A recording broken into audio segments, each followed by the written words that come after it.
Vous êtes à la recherche d'un animé qui vous fera vriller à chaque fin d'épisode? Vous êtes à la bonne gare, prenez vos billets, c'est l'heure de prendre le train vers Linklick.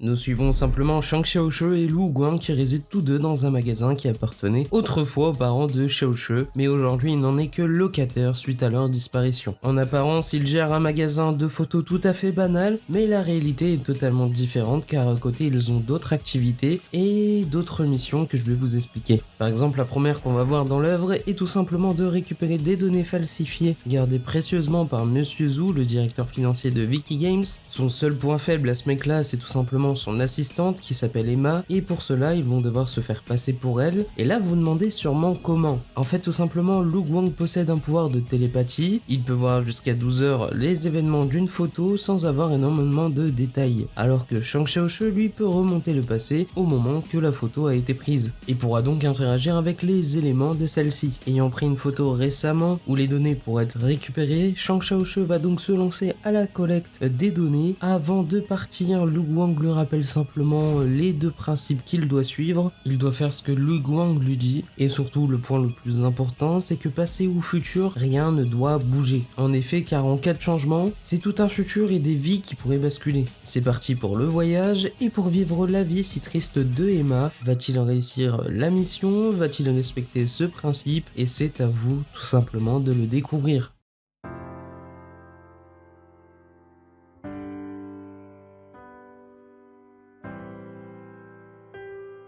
Rien que par le nom, Linklick m'a fait penser au fameux Link Start de SAO. Et pour le coup, c'est vraiment une comparaison totalement compatible, car c'est une immersion de très grande qualité. Ce premier épisode de la série est de très bonne qualité et vous mettra les principes fondamentaux de l'œuvre en avant, mettant notamment les divers pouvoirs des protagonistes et également l'arrivée d'un antagoniste mystérieux et surtout un très grand meurtrier. Le fait qu'on commence avec diverses histoires permet de mettre donc les bases, et même si ce n'est qu'un début, cela reste tout de même plaisant sans aller dans le détail. Découvrir la vie des autres en allant dans leur corps est pour moi une chose totalement surprenante. Entre Emma qui vit une vie reclue à fond dans son travail, approchée par son patron qui veut littéralement son fessier alors que le mec il a déjà une femme, qui du coup délaisse sa famille à cause de ça, tu sens déjà la vie de merde. Ou encore l'histoire d'une amitié brisée par une dispute liée à une recette où justement toutes ces personnes là sont passées à côté de ce qui était vraiment précieux pour eux. On peut comprendre aussi par la même occasion que c'est difficile pour Shang Xiaoshe de rester sans rien faire et c'en est limite rageant. Rien que sur l'épisode 1, franchement, je me suis dit, s'il te plaît, mets une patate à la meuf, mets une patate. Malgré tout, par la suite, une autre intrigue va faire son apparition justement avec l'antagoniste en question, et ça va rajouter vraiment du piment à ces différentes histoires et qui va aller jusqu'à mêler la vie des différents personnages assez proches de nous dans notre lecture de l'œuvre. Avoir su gérer le scénario et le rythme en même temps, je ne peux que féliciter les créateurs de l'œuvre ainsi que le réalisateur. Surtout au niveau de la réalisation, les événements tragiques sont très marqués et souvent en fin d'épisode, on nous laisse sur un cliffhanger de malade, surtout quand l'ending fait son apparition, la bande son, oh là là, les frissons. C'est pas tout, même lors des scènes de simple bagarre. Faut se dire, dans pas mal d'animés, ces scènes-là sont assez loupées, je pense notamment à Tokyo Revengers, même si c'est pas non plus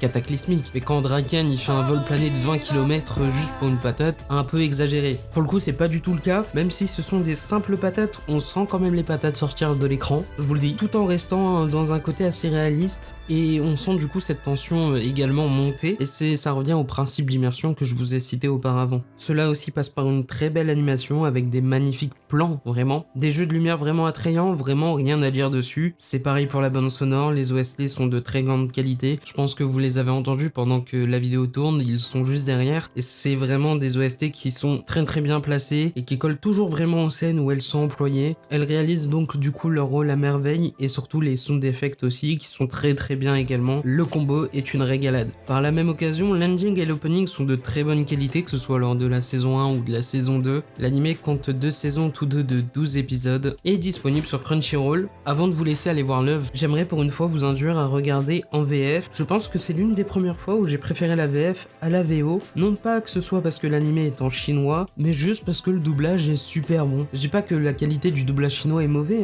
mais pour le coup la VF rajoute un petit truc en plus. La voix de Donald Ronald Regnault sur le Shang Xiaoshu lui apporte vraiment un truc comme les autres comédiens du cast. C'est rare d'avoir une VF d'une si belle qualité et qui rajoute vraiment pour le coup une plus-value à l'œuvre. Donc voilà, allez-y, je n'ai que ça à vous dire. C'était Goten, on se dit à la prochaine pour une nouvelle vidéo. J'espère que ce type de format vous a plu, j'ai essayé de faire d'autres choses au niveau du montage. Ciao ciao.